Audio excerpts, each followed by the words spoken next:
2 APs have the same common difference. రెండిటికి common difference ఉందంట, అంటే సేమ్ కామన్ డిఫరెన్స్ ఉందంట. 100th టర్మ్ డిఫరెన్స్ అనేది 100 అయితే 1000 టర్మ్ డిఫరెన్స్ ఎంత అని అడుగుతున్నాను నాన్న. సో చూద్దాం ఒకసారి. ఫస్ట్ సిరీస్ నేను a comma a plus d and a plus 2d అని రాసుకుంటారా. ఇది ఫస్ట్ అర్థమెటిక్ ప్రోగ్రెషన్ సిరీస్. సెకండ్ది b comma b plus d comma b plus 2d నాన్న. సో అన్న ఇక్కడ 100th టర్మ్ ఏమవుతుందిరా అంటే a100 వచ్చేసరికి a ప్లస్ 99d నాన్న.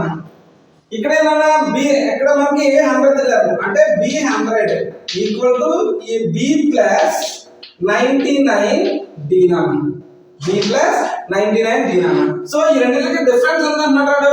100 అంటున్నాడు. So b100 minus a100 equal to b plus 99d minus of a plus 99d నాన్న. So b plus 99d minus a minus 99d నాన్న. అంటే ఏం చెప్పాను నేను? కామన్ డిఫరెన్స్ అన్నాను. అంటే d అనేది రెండు సేమే. 99 ఇంటూ d 99 ఇంటూ d రెండు అదే d లాగా ఈక్వల్ కదా. సో ఈ రెండు కట్ అయిపోతాయి. మనకి b100 మైనస్ a100 ఎంత అన్నాడు? 100 అన్నాడు.